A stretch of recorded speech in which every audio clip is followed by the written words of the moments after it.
భారీ వర్షంతో హైదరాబాద్ లో ఎటు చూసినా ట్రాఫిక్ జామ్లే కనిపిస్తున్నాయి. సిటీలో ఒక చోటు నుంచి మరొక చోటుకి వెళ్లాలి అంటే వాహనదారులు నరకం చూస్తున్నారు. పాదచారులు రోడ్డు దాటడం గగనమవుతుంది. హైదరాబాద్ రాయదుర్గంతో పాటు పలు ప్రాంతాల్లో ట్రాఫిక్ జామ్ తో వాహనదారులు చిక్కుకున్నారు. కిలోమీటర్ల మేర వాహనాలు ట్రాఫిక్ లో చిక్కుకుపోయాయి. ముఖ్యంగా ఐటీ కారిడార్ లో ట్రాఫిక్ రద్దీ హెవీగా ఉంది. జేఎన్టీయూ నుంచి ఫైనాన్షియల్ డిస్ట్రిక్ట్ వెళ్లే దారిలో భారీగా ట్రాఫిక్ నెలకొంది. దీంతో ఉద్యోగుల పాటు విద్యార్థులు తీవ్రంగా ఇబ్బందులు పడుతూ ఉన్నారు.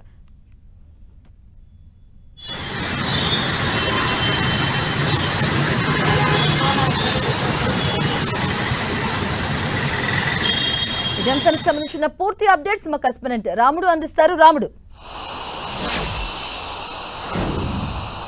ఎస్ మధు, హైదరాబాద్ నగరంలో నిన్న సాయంత్రం నుంచి ఎడతెరిపి లేకుండా కురుస్తున్నటువంటి వర్షం కారణంగా రోడ్లన్నీ కూడా వరద నీటితో నిండిపోయాయి. కొన్ని ప్రాంతాల్లో ఎక్కువగా వరద నీరు నిల్చుండగా మరికొన్ని ప్రాంతాల్లో మాత్రం వర్షం నీరు పారుతూనే ఉంది రోడ్ల వెంబడి. దాంతో అవన్నీ కూడా స్లిపరీగా మారిపోయాయి.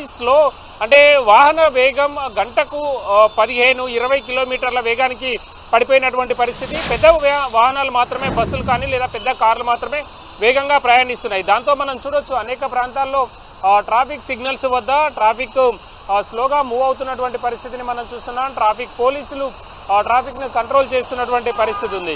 ప్రధానంగా అనేక ప్రాంతాల్లో ఇదే విధమైనటువంటి పరిస్థితి ఉంది. ముఖ్యంగా ఐటీ ప్రాంతానికి సంబంధించి ఇటు కూకట్పల్లి నుంచి ఐటీ ఏరియాకు వచ్చేటువంటి ఫైనాన్షియల్ డిస్ట్రిక్ట్ కానీ ప్రధానంగా మాదాపూర్ వచ్చేటువంటి రోడ్లన్నీ కూడా ట్రాఫిక్ జామ్తో నిండిపోయాయి. అటు నుంచి దాంతో పాటు ఇటు జూబ్లీ హిల్స్ చెక్ పోస్ట్ నుంచి ఐటీ ఏరియాకు వెళ్ళేటువంటి మార్గాలు, అదేవిధంగా ఇటు మేదీపట్నం నుంచి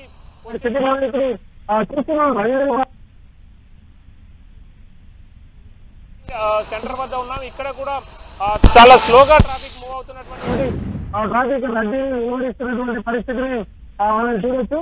అయితే ఈ ఐటీ ఏరియాలో ఎక్కువ సంఖ్యలో లక్షలాదిగా వాహనాలు వస్తాయి కాబట్టి ఆ ప్రాంతంలో రద్దీ చాలా ఎక్కువగా పెరిగింది. మిగతా ప్రాంతాలకు సంబంధించి కొన్ని ప్రాంతాల్లో ఎక్కడైతే లో లయింగ్ ఏరియాలు ఉంటాయో అక్కడ ట్రాఫిక్ సమస్య అయితే కొనసాగుతున్నటువంటి పరిస్థితి ఉంది. మిగతా ప్రాంతాలకు సంబంధించి నార్మల్ ట్రాఫిక్ ఉంది. కొన్ని ప్రాంతాలకు సంబంధించి అవుట్కట్స్ లో అయితే నార్మల్ ట్రాఫిక్ ఉంది. అదేవిధంగా సిటీ సెంటర్ లో ఉండేటువంటి కోటి, హ్యాబిట్స్ ఈ ప్రాంతాల్లో కూడా ఈ వరద కారణంగా వర్షం కారణంగా చిరు వ్యాపారులు ఎవరు కూడా బయటికి రానటువంటి పరిస్థితి ఉంది. కానీ మనం చూస్తున్నాం ఈ మెయిన్ రోడ్డు, ఇది మియాపూర్ నుంచి ఎల్బీ నగర్ వరకు వెళ్ళేటువంటి మెయిన్ రోడ్డు, ఈ రోడ్ అంతా కూడా ట్రాఫిక్ తో నిండిపోయి చాలా స్లోగా ట్రాఫిక్ కదులుతున్నటువంటి పరిస్థితి ఉంది.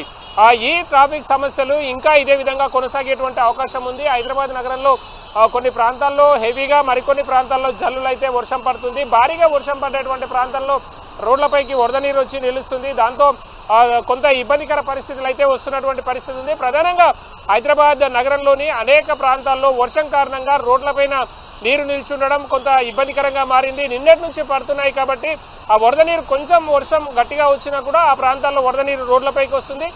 దాంతో ఆ ప్రాంతంలో ట్రాఫిక్ అంటే ఆ లేన్ 2 లైన్లు 3 లైన్ల రోడ్లు ఉంటే కేవలం ఒక లైన్లో మాత్రమే వాహనాలు పోవడానికి వీలుంటుంది. మిగతా లైన్లలో వరద నీరు నిలిచిపోయి ఉంటుంది. అక్కడ చిన్న వాహనాలు, 2 వీలర్స్ అటు నుంచి వెళ్ళలేవు కాబట్టి సైడ్కి వచ్చే వరకు సింగిల్ వే అయిపోతుంది. అక్కడ ట్రాఫిక్ మొత్తం కూడా స్లోగా మూవ్ అవుతున్నటువంటి పరిస్థితి. ఇందిరా పార్క్ స్టీల్ బ్రిడ్జ్ మార్గంలో కూడా వేగంగా అక్కడ నుంచి ఇందిరా పార్క్ వరకు వస్తాయి. అక్కడికి వచ్చిన తర్వాత కింది నుంచి వచ్చేటువంటి వరద నీరు కారణంగా అటు రామకృష్ణ మఠం రూట్లో వచ్చేటువంటి వరద నీరు కారణంగా వాహనాలు స్లో అయిపోతున్నటువంటి పరిస్థితి. ఈ విధంగా హైదరాబాద్ నగరంలోని అనేక ప్రాంతాల్లో ఇదే విధమైనటువంటి పరిస్థితి ఉంది. లక్డీ కబూల్, మేదీపట్నం మార్గం కూడా అదే విధంగా కొంత ట్రాఫిక్ సమస్యలు ఉండగా ఓల్డ్ సిటీలోని మలక్పేట్, చాదర్ఘాట్ ఈ ప్రాంతాల్లో కూడా ట్రాఫిక్ చాలా స్లోగా మూవ్ అవుతున్నటువంటి పరిస్థితి ఉంది. ఐటీ ఏరియాతో పాటు నగరంలోని అనేక ప్రాంతాల్లో ఈ ట్రాఫిక్ సమస్యలు మరికొద్ది గంటల పాటు కొనసాగేటువంటి అవకాశం అయితే ఉంది. మధు. రైట్, థాంక్యూ రాముడు.